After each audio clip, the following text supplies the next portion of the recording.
nacional de INDAP, quien vamos a conversar con el Maipo. Muchas gracias por recibirnos, director nacional Santiago Rojas. Vamos a comenzar, vamos directo al grano, dicen en el campo. Bueno, como a usted le gusta. Un gusto, Claudio. Gracias. Hace un poco de día, aquí a pocas cuadras de acá, en la Plaza de la Constitución, celebramos el famoso Día del Campesino, día que conmemora, ¿no es cierto?, la famosa y esperada ley de la reforma agraria, la 16.640, y aquella ley que dignificó el trabajo campesino, la 16.625, que es recordada y que fue el cambio estructural del país, en materia económica, en materia del desarrollo productivo de Chile. En esta ocasión, el presidente Boric señaló, y fue claro, usted estuvo ahí, me puede decir que no fue así, pero lo anoté. Decía, nuevas políticas para las juventudes rurales para que se quedaran en el campo.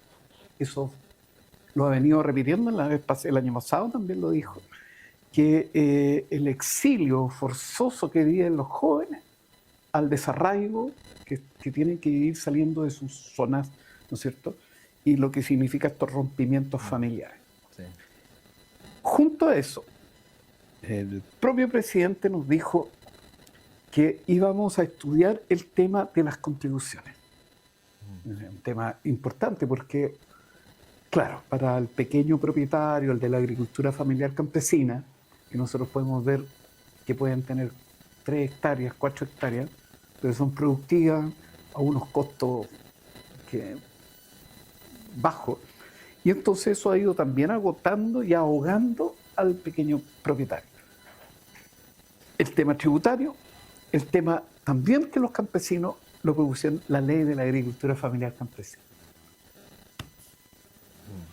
Santiago. Sí, bueno, sí, fue muy importante, yo creo, porque esto es la última conmemoración del Día de la Campesina y el campesino que organizamos como gobierno del presidente Boric. Se fue muy simbólico, diría yo, que también pudimos concretar un anhelo importante de las organizaciones campesinas, que era, antes de poder estar en el espacio de la Plaza de la Constitución, tuvimos una reunión adentro con el presidente, en La Moneda, con el ministro, obviamente, de Agricultura, Esteban Valenzuela, ahí donde pudimos dialogar y escuchar un poco las propuestas. El presidente escuchó también lo que le querían pedir las organizaciones. Y ahí salió mucho este tema de las contribuciones, se reconocía el avance en juventudes, se pedían también más políticas, ¿no es cierto?, seguir con las políticas diferenciadas para la agricultura familiar, respaldaron también el proceso que estamos empujando del cambio de la ley de INDAP. Entonces fue una conversación bien rica, diría yo, y muy valioso.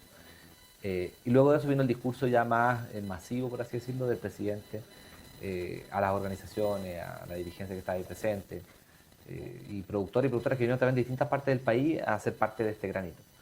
Entonces ahí yo creo que el presidente hizo mucho eco de un problema que aqueja a las familias chilenas hoy día rurales, que es el tema de las contribuciones, que ha habido un alza en el valor de la tierra que se despega de lo que es la inflación, ha sido más que el IPC. Así es. Y eso también tiene que ver con la ley de INDAP y las 3.500 UF, quién puede ser, quién no puede ser.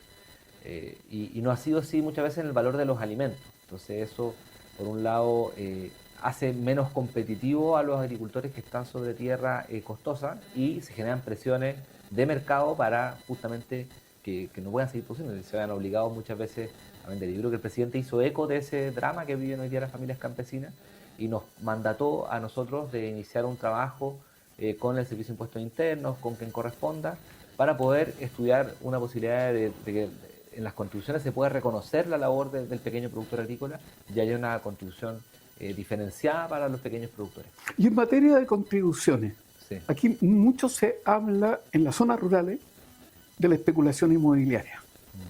Y sabemos porque hay un desorden en el ordenamiento territorial. Esto ha ido también disminuyendo las áreas de cultivo, sobre todo en la región metropolitana y en algunos sectores como lo que son las provincias de Melipilla, la provincia de Talagante, Wimpaine, etc. Lo que ha generado este salida o esta venta apresurada de parte del mundo campesino de sus tierras. ¿Esto apunta hacia eso? Sí, esto apunta hacia eso porque ¿por qué venden? Como decíamos, porque se hace difícil producir, aumentan los costos por las contribuciones, En cambio, si quizás el pago de contribuciones fuera menor, sería más competitivo ese agricultor en ese terreno valioso, porque igual es un terreno valioso en las zonas pericéntricas, podríamos decir, o zonas rurales de la región metropolitana, que están muy cerca, que con la pandemia cambió la dinámica de muchas familias que tienen trabajo remoto, entonces prefieren estar en un lugar más tranquilo, más retirado, el sueño de la casa propia. Y yo muchas veces comparto que cada uno tenga el derecho a la vivienda, pero no sé si tiene por qué ser una casa en un predio periurbano. Yo creo que la densidad es buena para equilibrar y para que no nos comamos el suelo urbano. Entonces ahí podemos discutir de eso. Pero también demoran mucho a veces los planos reguladores, entonces también nuestro gobierno ingresó una modificación importante de parte del MIMBU para acelerar que los municipios puedan actualizar los planos reguladores comunales para justamente definir qué áreas se van a conservar como agrícolas o como espacios de conservación de la naturaleza y qué espacios van a ser urbanos y qué espacios van a ser industriales. Porque si es que no operan bien los planes reguladores, se da que, bueno, el que quiere puede, como dices tú, especular, comprar un terreno, esperar, se dan muchas dinámicas de ese tipo. Y por otra parte, también necesitamos los planos reguladores también regionales de ordenamiento territorial que manejen también los GORES con los municipios para que se definan, como es en los países desarrollados, ciertas zonas de conservación, anillos verdes, anillos donde conservamos la agricultura, donde se dan distintos usos y funciones, pero que son fundamentales. Por un lado, por el lado de la producción silvagropecuaria, pero también puede ser también reducción de riesgo de desastre. Por ejemplo, el caso de la función que cumple el humedal de Batuco, que regula las inundaciones. Si el día de mañana alguien osara proponer drenar eso, que sería, ¿no es cierto?, un ecocidio. Aparte de eso, sería una cuestión que sería condenado probablemente a sufrir inundaciones terribles y afectaría a muchas otras comunas. Entonces, hay múltiples objetivos que se cruzan para fundamentar la conservación del suelo agrícola. Pero lo de las contribuciones puede ser algo relativamente sencillo que podría ayudar a reducir esa presión. Y en ese mismo marco, tomándome de tus sensibilidades, ¿por qué se ha demorado tanto o por qué sí, se ha demorado, se ha lentizado el tema de poder ver de manera conjunta la cuenca hidrográfica del Maipo? ¿Qué ha pasado allí? Porque estos son temas que son importantes para el problema del cambio climático, el tema del medio ambiente, y una cuenca que no está siendo de alguna manera bien manejada. Sí, bueno, también uno lo que ve es que los países más desarrollados, en general el territorio se organiza también por las cuencas. Así O sea, es. está la gobernanza regional, que es muy importante, y por otro lado están las cuencas. Y acá nosotros cuando comenzó el gobierno, que estábamos en pleno proceso constituyente también, teníamos una propuesta de trabajo de cuencas, de ordenamiento territorial en base a cuencas, se hizo con el Ministerio de Medio Ambiente, con el Ministerio de Obras Públicas, pero hubieron ciertos sectores que también se oponían mucho al manejo de cuencas, porque también el manejo de cuencas planteaba en parte que hubiera mucho más nivel de acuerdo entre quienes tienen derechos de agua, independiente que tengan mucho derecho de agua o poco derecho de agua. Yo creo que hay personas que vieron que se podía afectar sus intereses y que avanzaba esta regulación en base a las cuencas y quisieron criticarlo masivamente y hubo ciertos sectores políticos que hicieron eco de estas críticas y no se continuó con lo que fue esa experiencia de cambiar un poco la forma de la gobernanza territorial incorporando la mirada a las cuencas. O sea, fue una cosa contraintuitiva porque, como tú señalas, hay países ultra desarrollados, capitalistas, qué sé yo, pero que están trabajando bajo la gobernanza de cuencas. Sí, totalmente. Yo creo que no son incompatibles y que también la frustración que hubo con el proceso constituyente, como que ciertas agendas un poco perdieron fuerza y una de esas agendas fue las cuencas, pero yo creo que hay un respaldo técnico y científico que podría también relevar las cuencas el día de mañana y yo creo que no hay... Quedan 8 meses. Yo creo que... ¿Es posible? Yo creo poder retomar al menos el diálogo en los sectores empresariales, en los sectores campesinos, sectores agrícolas, en las comunidades. Yo creo que tiene que haber también, por temas de responsabilidad política, que uno tiene que un poco concentrar la energía en los últimos meses de gobierno y yo creo que va a ser difícil reiniciar ese proceso en este espacio de diálogo. Yo creo que, sí. Pasando al mismo tema de las juventudes rurales, etcétera. El tema de que nos quedemos en el mundo rural. A menos de 1 hora de Santiago, INDAP, en una provincia llamada Talagante, tenemos 2.000 usuarios, aproximadamente 2.000 usuarios de INDAP. Aproximadamente, los procesales pueden ser un poco más. En el consumo interno, una lechuga promedia 1.200 pesos aproximadamente. Si uno hace una trazabilidad de esa lechuga, que del productor sale aproximadamente 100, 150 pesos puestos, ¿no? Y el consumidor final lo está adquiriendo en 1.200 pesos, es entre 900, 1.500 pesos el valor. Y lo que con asombro uno ve que donde va uno a dar la vuelta, se viene a los valledores a comprar esta cosa que es producida de mismo. Aquí en el mismo Talagante, en esta misma zona. El Monte, en la Maipo, Talagante, en las chacras de Peñaflor, en Padre Hurtado. Una de las demandas que se han generado, y la han generado economistas, la han generado dirigentes campesinos del propio INDAP, también hay voces, se habla de la falta de voluntad por parte de INDAP en proyectar un mercado campesino y que posibilite con eso bajar los costos, asegurarle al productor y además trabajar hacia disminuir el impacto ambiental, la huella de carbono, porque la cantidad de camiones que tienen que viajar desde ese lugar hasta Nueva York, el tema de los residuos, el tema de los propios de alimentación, en fin, hay una serie de implicancias allí que no se han podido materializar en la zona. ¿Qué nos ha sucedido, Santiago, con esto? Que es una cosa muy sencilla. Yo creo que acá, por un lado, el INDAP se regula por su ley de INDAP, que le pone un cierto paraguas a la gestión del INDAP, entonces hay cosas que puede hacer y que no puede hacer el INDAP. Entonces, yo creo que el INDAP tiene herramientas de comercialización, pero no tan potentes como para armar un mercado regional de escala intercomunal. Sí, hemos trabajado con los mercados campesinos, con las alianzas productivas, con inversiones que permitan a los productores venderle a Junaep o ahora hacer una venta directa mediante convenio marco a hospitales o a gendarmería o a quien sea del Estado. Entonces, esos instrumentos están funcionando. Pero yo creo que aquí la invitación que haría sería a que los productores que son de escala más grande debiesen organizarse en su producción para generar instancias alternativas de comercialización que mejoren su rentabilidad, y en eso el trabajo con las asociaciones y las cooperativas puede ser muy provechosa, y lo hemos visto, no sé, en los apicultores. Hoy día estábamos celebrando el Día de la Miel, hace poco, estaba la red de apicultores orgánicos de Chile, que para certificarse armaron una cooperativa. Entonces esas instancias funcionan, y uno cuando ve las experiencias también de lugares más avanzados en Europa, en Italia, en España, lo tienen. Pero no solo ahí, porque ahí es más fácil, ahí hay muchos recursos, pero si miramos la experiencia ecuatoriana o también peruana, se da mucho esto de los mercados asociativos. Entonces, claro, los valledores es una tremenda industria, por así decirlo, que tiene economías de escala muy grandes, pero yo creo que hay espacio perfectamente para que se pueda armar un mercado provincial alternativo, complementario, como tú comentas, que le dé salida también a quienes quieran formar parte de estos circuitos. O sea, existe esa posibilidad de generar esa virtuosa alianza estratégica entre estas asociaciones con el Estado, digamos, con INDAP, con el Ministerio de Agricultura. Y hay un principio de la ecología que dice mayor diversidad, mayor estabilidad. Yo creo que cuando se concentra mucho un mercado en algo, se hace poco resiliente. Correcto. Y también las barreras de entrada en los valledores para unos productores más pequeños, medianos, es compleja. Sabemos que hay ciertos costos, ciertas tarifas, ¿no es cierto?, de ingreso a camiones, y que no dan para todos. Entonces quizás habría que buscar una solución intermedia entre lo valledor, que es una escala muy grande, y lo que es el mercado campesino de INDAP, que son un par también de stands donde los productores o productoras de Prodesal pueden comercializar sus productos agroelaborados. Entonces yo creo que hay espacio para generar más mercados. Más espacio. Mercados más solidarios, más cooperativos. Más locales. Más locales. Y eso también es beneficioso para el consumidor.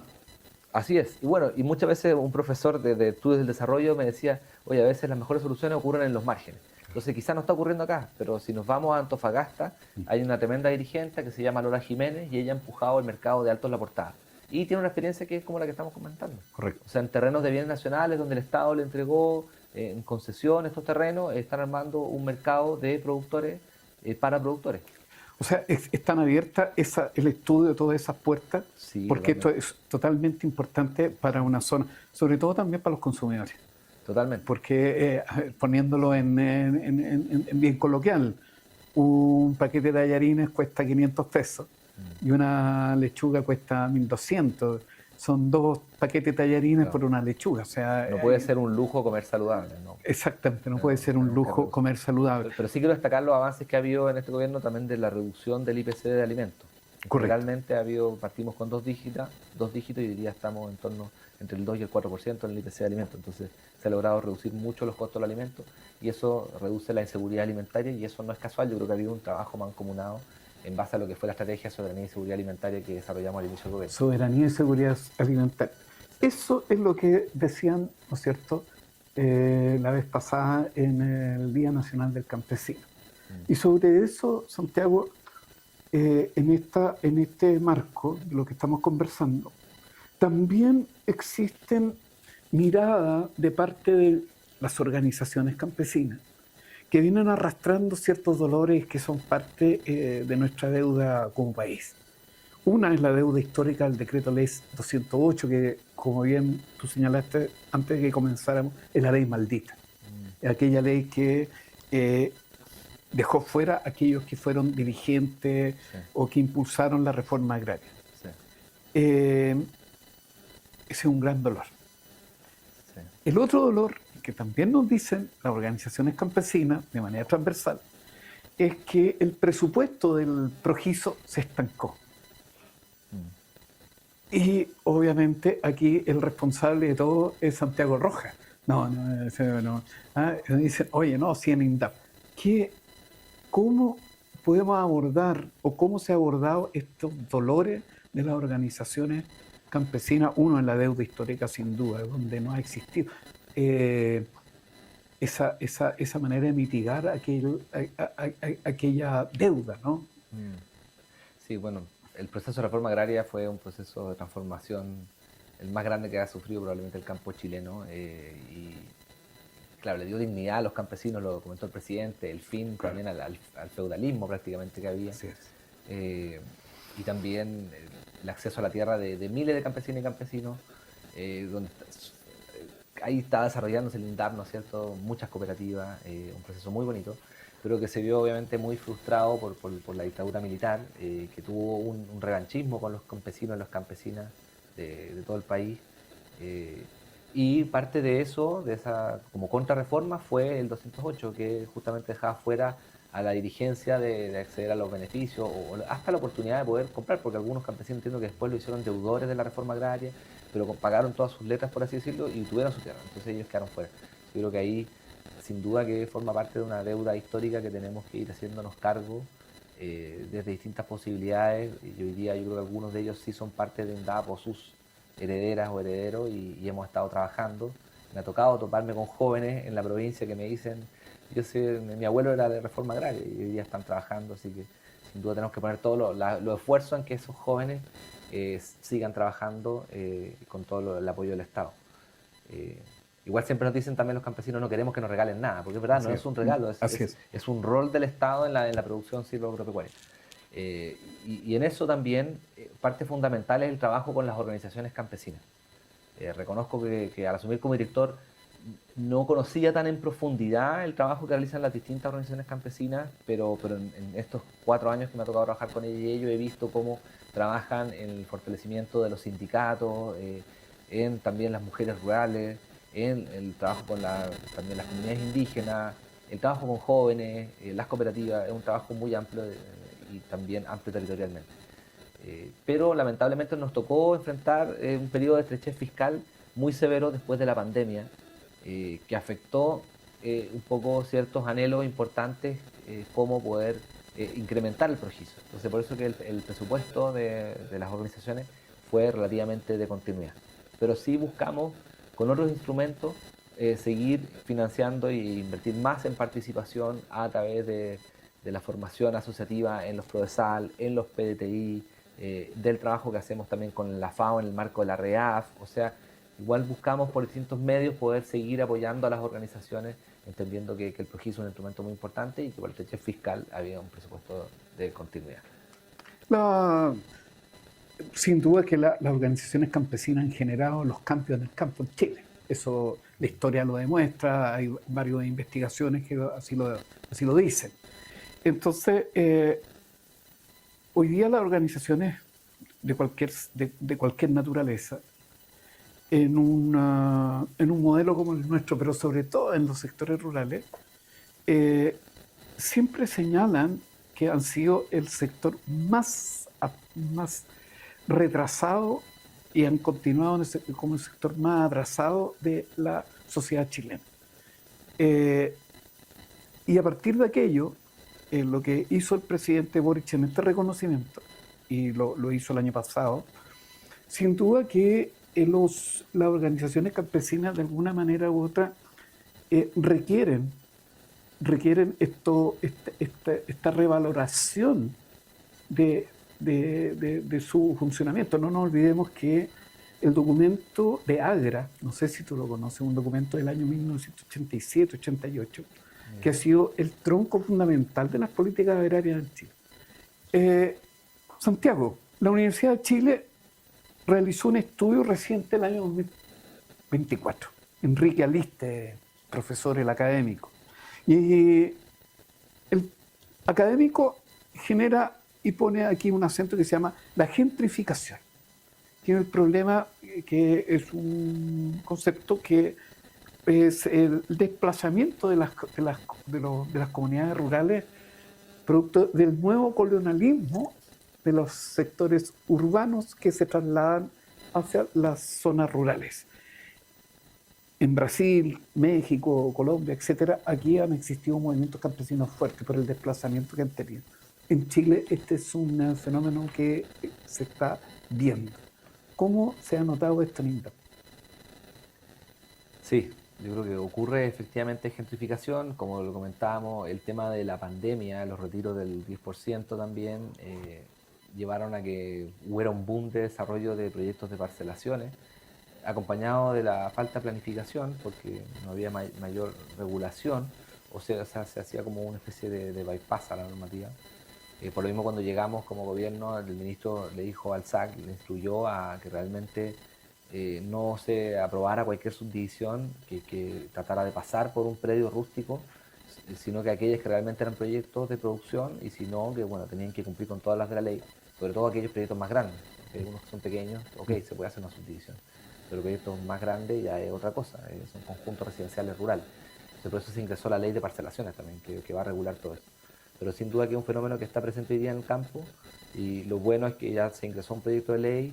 Yo creo que sí falta generar más conciencia de los impactos negativos que tienen este tipo de desarrollo urbano no planificado, que genera más riesgo de incendio, porque lo vimos también con los incendios de Ñuble y Maule, y que también han ocurrido en O'Higgins. Entonces, una matriz demasiado no organizada, no tienen los servicios, se lleva fauna doméstica, ¿no es cierto?, perros, gatos que llevan enfermedades que afectan a los productores ganaderos del campo.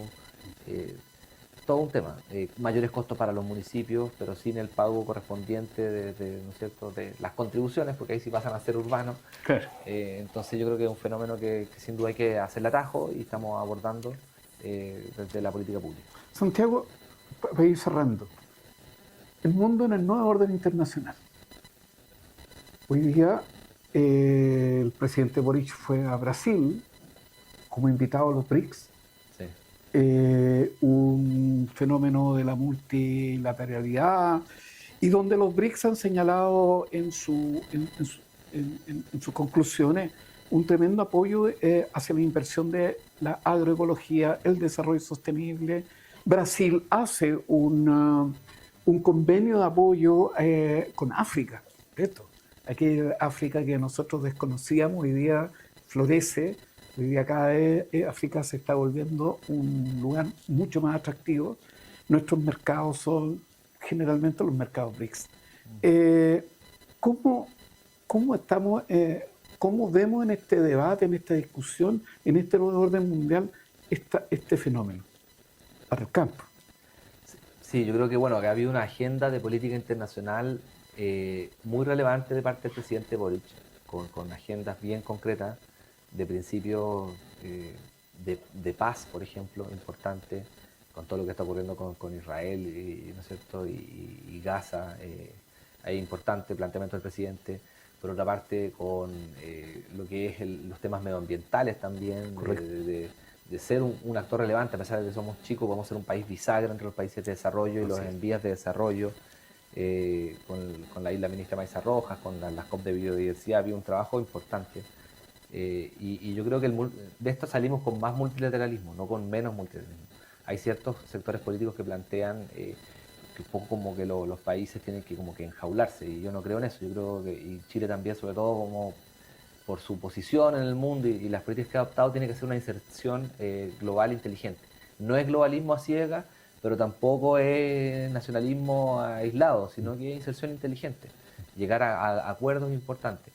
Entonces me parece bien la postura que toma el presidente, obviamente la respaldo, de trabajar con Brasil y bueno, con China, bueno, con muchos países, pero creo que también tenemos que mirarnos mucho a la región, y eso también había un esfuerzo importante del presidente, de decir, hoy día los países no compiten solos, sino que compiten también como clústeres un poco, y si vemos la Unión Europea es algo que ha resistido, una institución que funciona, que tiene una moneda común, que tienen, ¿no es cierto?, sistemas de transporte integrados, sistemas energéticos integrados, y eso les trae beneficios. Y yo creo que nosotros en Latinoamérica debiésemos emular sistemas similares, debiésemos tener mucho más integración con Argentina, con Perú, con todos los países, más colaboración, intercambio de científicos, intercambio de productos agropecuarios. Hoy día Brasil es el principal comprador de vinos de Chile. Qué importante es eso. ¿Qué pasaría si es que también nos ocurriera con otras cosas y nosotros también hiciéramos alianza estratégica y podríamos quizás acceder El café, por ejemplo. a café a menor costo? O sea, hay una serie de... O hacer o comprar en volumen y Sí. tostar acá y sacarlo como... Sí, o hay otras cosas que, no sé, Argentina tiene mejores industrias que nosotros en ciertos sectores. Correcto. Y nosotros tenemos abundancia energética, podemos exportar energía verde. Dentro del mundo agropecuario, Mm. se abre una ventana importante con esto que nos está proponiendo desde Brasil, de este llamado. Yo creo que se puede fortalecer todo esto. Hace poco el ministro comentaba cómo los productores de Arica, que son productores de INDAP, de tomate, por ejemplo, estaban también ya exportando también tomates a algunas regiones de Argentina y también de Perú, entiendo. Entonces hay oportunidades, todo el tema de los vinos, o sea, hay muchas oportunidades en eso. Y nosotros tampoco somos productores, por ejemplo, principales de fertilizantes, pero quizás Brasil, por la escala que tiene, sí. Hay temas de maquinaria, Brasil es un país industrial. ¿Qué pasa con los tractores? Entonces, yo creo que pueden haber alianzas virtuosas muy importantes, pero siempre con inteligencia, ¿no? No es una apertura así a lo loco, sino que una inserción inteligente. Y también la búsqueda de objetivos globales importantes como la paz, como una migración, ¿no es cierto?, controlada, la defensa de los derechos humanos y una serie de otros procesos que son fundamentales, yo creo, para una sociedad más justa, más sostenible, pero que también se hace cargo de la reducción de la pobreza. También yo creo que es un tema no menor el desarrollo económico para la reducción de la pobreza, para la reducción del desempleo, el desafío de los ninis, no sé si lo han comentado ustedes en su entrevista, pero muchos jóvenes que hoy día no estudian y no trabajan, no tienen un proyecto, entonces pueden haber oportunidades de futuro también en la producción sostenible, porque en eso va a ser difícil que un robot reemplace a un campesino. Sí, hay cada vez más robots, obviamente, en los campos, pero la producción silvoagropecuaria va a ser en gran parte dependiente de las personas, así que, y queremos comer más sano y la población sigue creciendo, así que hay oportunidades ahí también importantes. Santiago, para ir cerrando, en esta nuestra sociedad que hoy día está tan convulsa, finalmente, el mensaje. Sí, bueno, yo creo que es importante lo que hemos podido ver y lo quiero vincular con la agroecología, de que tenemos la tarea también de fortalecer la producción silvoagropecuaria, de fortalecer el crecimiento de la agricultura chilena, de base obviamente de agricultura familiar campesina e indígena, que es lo que hace el INDAP, porque ese crecimiento va a generar más producción, va a generar más ventas, va a generar más empleo, va a generar más ingresos para las familias campesinas, contribuye a la reducción de la desigualdad, a la reducción de la pobreza, es más justicia social. Entonces yo creo que un eslogan que fue antiguo, yo creo que hoy día cobra vigencia, que es el crecimiento con inclusión. Yo creo que todavía eso tiene un espacio importante, solo que le agregaría el apellido de la sostenibilidad, crecimiento con inclusión y sostenibilidad. Si bien la inclusión es parte importante de la sostenibilidad, en la inclusión no está tan relevado la agenda verde, y para mí es muy importante la agenda verde, porque creo que también un crecimiento que no se hace cargo de un desarrollo sostenible es difícil que sea viable considerando los temas de cambio climático, de inundaciones, de incendios y de otro tipo de afectaciones que van a verse alterados por el cambio climático si no nos hacemos cargo de este tema. Muchas gracias, Santiago. Aquí nos recibiste en tu oficina del INDAP. Un gusto, Gracias. Claudio. Un gusto.